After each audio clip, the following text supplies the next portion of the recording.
मैत्रीपूर्ण जय भीम विचार मंच आयोजित धम्मग्रंथ पठण मालिकेमध्ये मी प्रणाली काटे आपणा सर्वांचे स्वागत करते। बुद्ध आणि त्यांचा धम्म तृतीय खंड भाग 3। तृष्णा त्याग म्हणजे धम्म। धम्म पदामध्ये भगवान बुद्ध म्हणतो सर्वात अधिक लाभदायक गोष्ट म्हणजे आरोग्य आणि सर्वात मौल्यवान धन म्हणजे संतोष। या संतोष वृत्तीचा अर्थ दीनपणा किंवा परिस्थिती पुढील शरणागती हा नव्हे, कारण तसा अर्थ करणे बुद्धाच्या शिकवणुकीविरुद्ध आहे।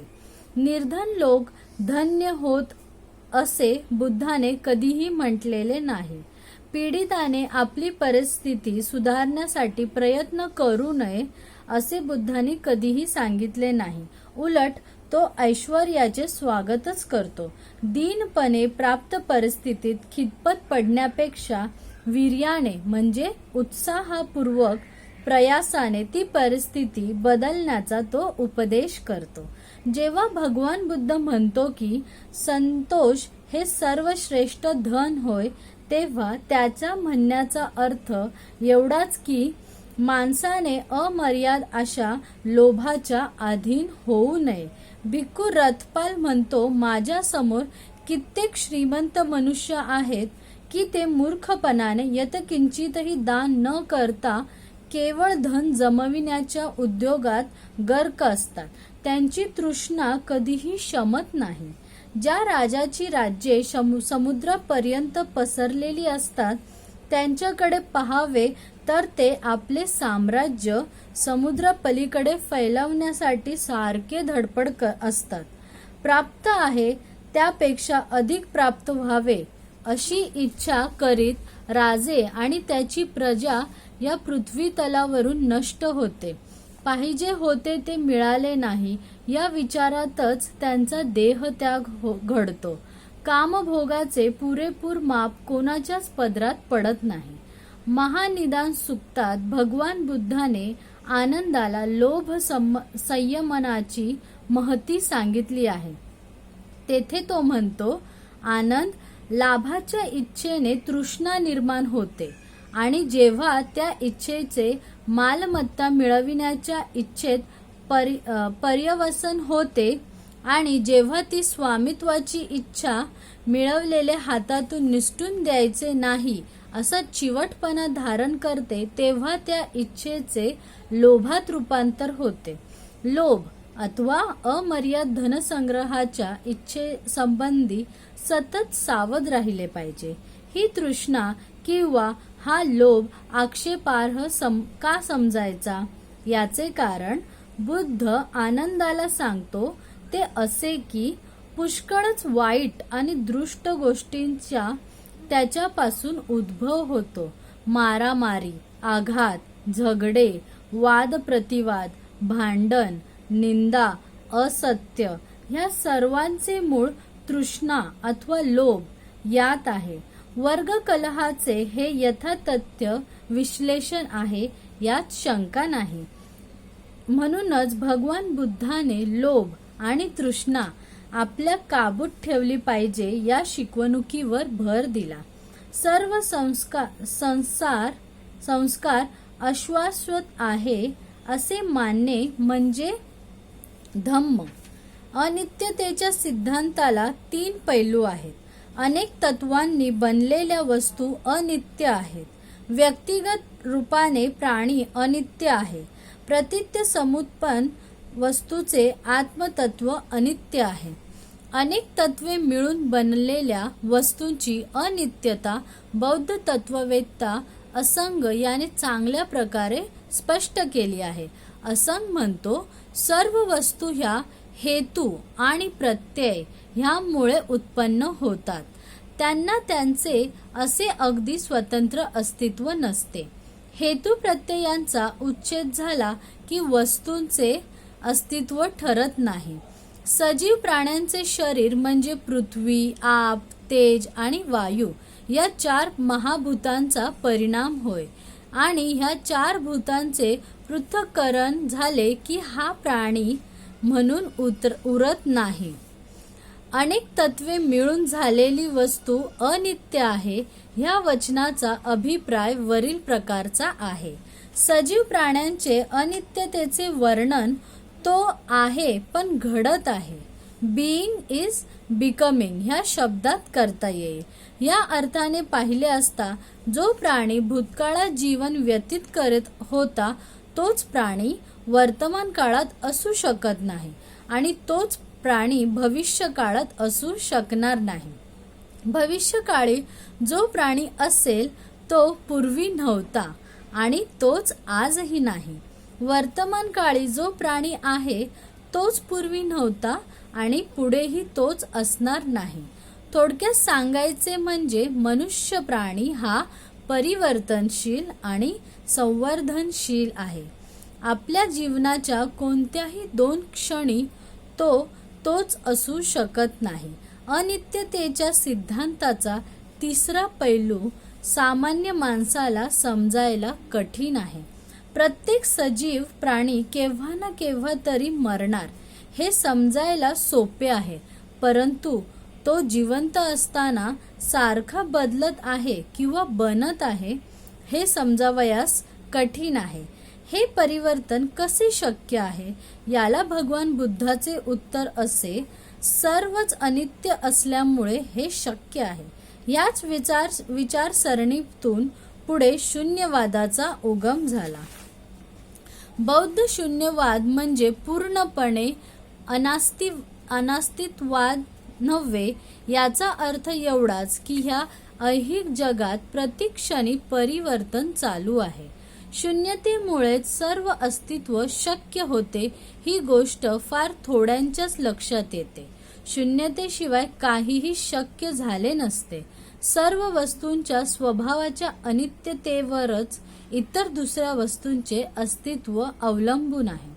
जर वस्तू सतत परिवर्तनशील नसत्या, नित्य व अपरिवर्तनशील असत्या, तर एका प्रकारातून दुसऱ्या प्रकारात जीवनाचे जे उत्क्रमण आणि सजीव वस्तूंचा जो विकास चालला आहे त्याला विराम मिळाला असता.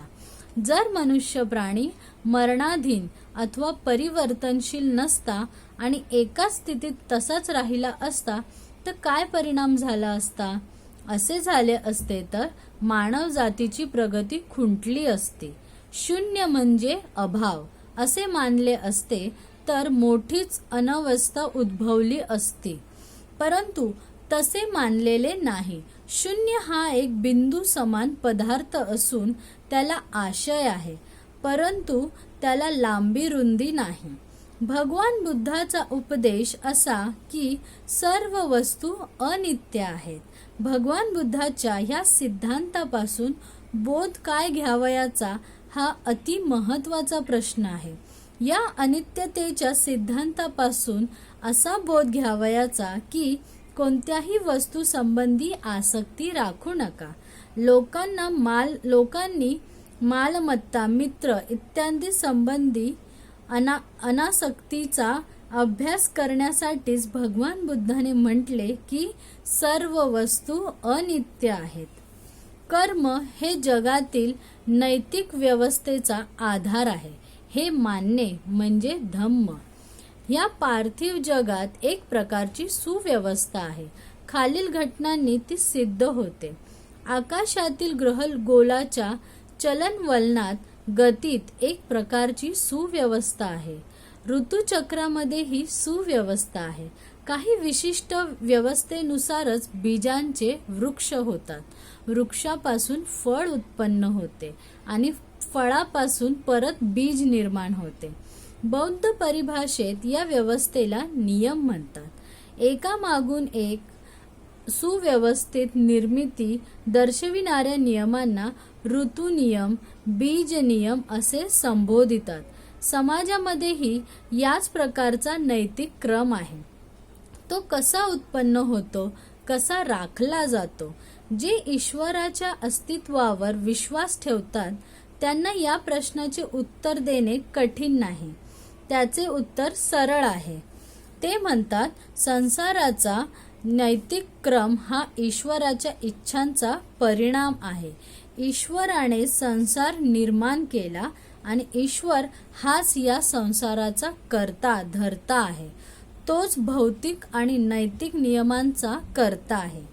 त्यांच्या मते नैतिक नियम माणसांच्या भल्यासाठी असतात, कारण ते ईश्वरी आज्ञा स्वरूप आहेत. आपल्या निर्मात्या ईश्वराची आज्ञा पाळणे त्यांना क्रमप्राप्त आहे आणि ईश्वराच्या आज्ञेच्या परिपालनाने हा नैतिक क्रम चालू राहतो. जे नैतिक व्यवस्था ही ईश्वर इच्छेचा परिणाम आहे असे मानतात, त्यांचे विचार वरीलप्रमाणे असतात. ही व्याख्या मुळीच समाधानकारक नाही, कारण ईश्वर हा नैतिक नियमांचा जनक असेल तर या नैतिक नियमांचा आरंभ आणि अंत तोच असेल आणि माणसाला ईश्वराची आज्ञा पाळण्यापासून सुटका नसेल तर ह्या संसारात इतकी नैतिक अव्यवस्था का आढळते? या ईश्वरी नियमाच्या मागे असा कोणता अधिकार आहे? ईश्वरी नियमांच्या व्यक्तीवर काय अधिकार आहे? हे संयुक्तिक प्रश्न आहेत. परंतु जे लोक नैतिक व्यवस्था ही ईश्वरी इच्छेचा परिणाम आहे असे मानतात, त्यांच्याजवळ या प्रश्नांना उत्तर नाही. ही अडचण दूर करण्यासाठी हा सिद्धांत थोडा बदलला गेला आहे. असे म्हटले जाते की परमेश्वराच्या आज्ञेनेच सृष्टी निर्माण झाली. हेही सत्य आहे की या सर्व विश्वाने परमेश्वराच्या इच्छेप्रमाणे व मार्गदर्शनाप्रमाणेच आपल्या कार्यास आरंभ केला. हेही खरे आहे की त्याने या सर्व विश्वाला एकदाच कायमची गती, शक्ती दिली आणि तीच त्या विश्वाच्या सर्व क्रियाशीलतेचे मूळ आहे. परंतु या उपरांत ईश्वराने सृष्टीला प्रारंभी जे नियम घालून दिले आहेत, त्या नियमानुसार कार्य करण्याचे स्वातंत्र्य बहाल केले आहे. म्हणूनच नैतिक व्यवस्था ईश्वरी इच्छेनुसार घडत नसेल तर तो दोष सृष्टीचा, प्रकृतीचा आहे, ईश्वराचा नाही. सिद्धांतात असा बदल करूनही वरील अडचण सोडविली जात नाही. या सिद्धांतातील बदलामुळे ईश्वरावर जबाबदारी नैतिक व्यवस्थेची फक्त पडत नाही, परंतु प्रश्न उरतोच की ईश्वराने आपल्या नियमाचे परिपालन करण्याचे सृष्टीवर, प्रकृतीवर का सोपवावे? आपल्या गैरहजर ईश्वराचा उपयोग काय? सृष्टीत नैतिक क्रम कसा राखला जातो? या प्रश्नाला भगवान बुद्धाने दिलेले उत्तर अगदी भिन्न आहे. तथागतांचे उत्तर सोपे आहे. ते असे: नैतिक व्यवस्था ही ईश्वर सांभाळीत नसून ती कर्म नियमाप्रमाणे सांभाळली जाते. सृष्टीची नैतिक व्यवस्था चांगली असेल अथवा वाईट असेल, परंतु भगवान बुद्धाच्या मते ती माणसावर सोपविलेली आहे, इतर कोणावरही नाही. कर्म म्हणजे मनुष्याकडून केले जाते ते कार्य आणि विपाक म्हणजे त्याचा परिणाम. जर नैतिक व्यवस्था वाईट असेल तर त्याचे कारण मनुष्य अकुशल कर्म करतो हे आहे. नैतिक व्यवस्था चांगली असेल तर त्याचा अर्थ इतकाच की मनुष्य कुशल कर्म, सत्कर्म करीत आहे. भगवान बुद्ध केवळ कर्मासंबंधीच बोलत नाहीत. ते ज्यांना कर्म नियम म्हणून ओळखतात त्या कर्मांच्या नियमांचेही विवेचन करतात. कर्म नियमाचा बुद्ध प्रणीत अभिप्राय असा की ज्याप्रमाणे दिवसामागून रात्र येते त्याचप्रमाणे कर्मामागून त्याचा परिणाम येतो, हा एक नियम आहे.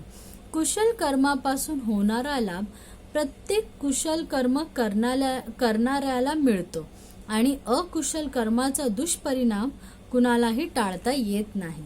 म्हणून भगवान बुद्धाचा उपदेश असे कुशल कर्म करा म्हणजे मानवतेला चांगल्या नैतिक व्यवस्थेचा लाभ होईल, कारण कुशल कर्मानेच नैतिक व्यवस्था राखली जाते. अकुशल कर्म करू नका, कारण त्यामुळे नैतिक व्यवस्थेची हानी होते आणि मानवता दुःखी होते. हे शक्य आहे की कर्म आणि कर्माचा होणारा परिणाम या दोहोंमध्ये काही कालांतर असते असे बहुधा घडते. या दृष्टीने कम्माचे 3 विभाग करता येतात. 1. दिठ्ठ धम्म वेदनीय कम्म, तात्काळ फल देणारे कम्म. 2. उपपज्य वेदनीय कम्म, ज्याचा परिणाम फार कालांतराने होतो ते कम्म. 3. अपरापरीय वेदनीय कम्म, अनिश्चित काळाने फळ देणारे कम्म. कम्म हे कधी कधी अहोसी कम्म होऊ शकते, म्हणजे त्याचा काहीच परिणाम होत नाही. अहोसी कम्मामध्ये ज्या कम्मांचा त्यांच्या अंगच्या दुर्बलतेमुळे विपाक अथवा परिणाम होत नाही किंवा जी कम्मे सबळ कम्मामुळे बाद होतात त्यांचा समावेश होतो. या सर्व गोष्टी विचारात घेऊनही भगवान बुद्धाच्या कम्माचा नियम अनिर्वाय आहे या सिद्धांताला बाधा येत नाही. कम्माचा विपाक फक्त कर्त्याला भोगावा लागतो आणि याशिवाय दुसरा त्यात काहीच आशय नाही, एवढेच काही कम्म सिद्धांतात अभिप्रेत नाही. एवढाच त्यात अभिप्राय आहे असे मानणे चूक आहे. कधी कधी एकाच्या कम्माचा त्याच्या ऐवजी दुसऱ्यालाच परिणाम भोगावा लागतो. तथापि ते सर्व कम्म नियमाचेच परिणाम आहेत, कारण तोच कम्म नियम नैतिक व्यवस्था सांभाळतो किंवा मोडतो. व्यक्ती येतात जातात, पण विश्वाची नैतिक व्यवस्था कायम राहते आणि त्याप्रमाणेच ही व्यवस्था बनविणारा कम्म नियमही अप्रतिहत राहतो. याच कारणास्तव भगवान बुद्धाच्या धर्मामध्ये अन्य धर्मात ईश्वराला जे स्थान दिले आहे ते नीतीला प्राप्त झाले आहे. यास्तव विश्वातील नैतिक व्यवस्था कशी राखली जाते याला भगवान बुद्धाने दिलेले उत्तर इतके सरळ आणि निर्विवाद आहे. असे असूनही या उत्तराचा खरा अर्थ क्वचितच नीट समजावून घेतला जातो.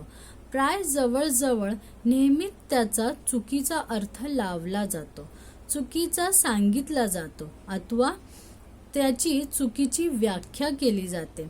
नैतिक व्यवस्था कशी राखली जाते या प्रश्नाला उत्तर म्हणूनच भगवान बुद्धाने कर्म सिद्धांत मांडला.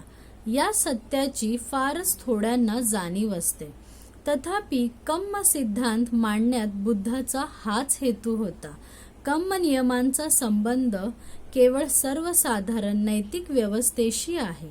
व्यक्तीच्या सद्भाग्याशी किंवा दुर्भाग्याशी त्याचा संबंध नाही.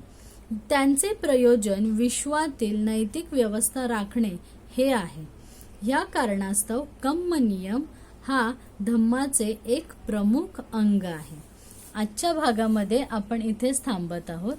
आजच्या भागाबद्दल आपल्याला जर काही ओपिनियन मांडायचे असतील किंवा काही सजेशन द्यायचे असतील तर आपण ते कमेंट बॉक्समध्ये मेन्शन करू शकता.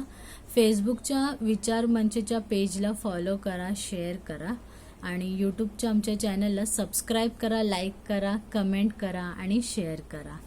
नमो बुद्धाय. जय भीम.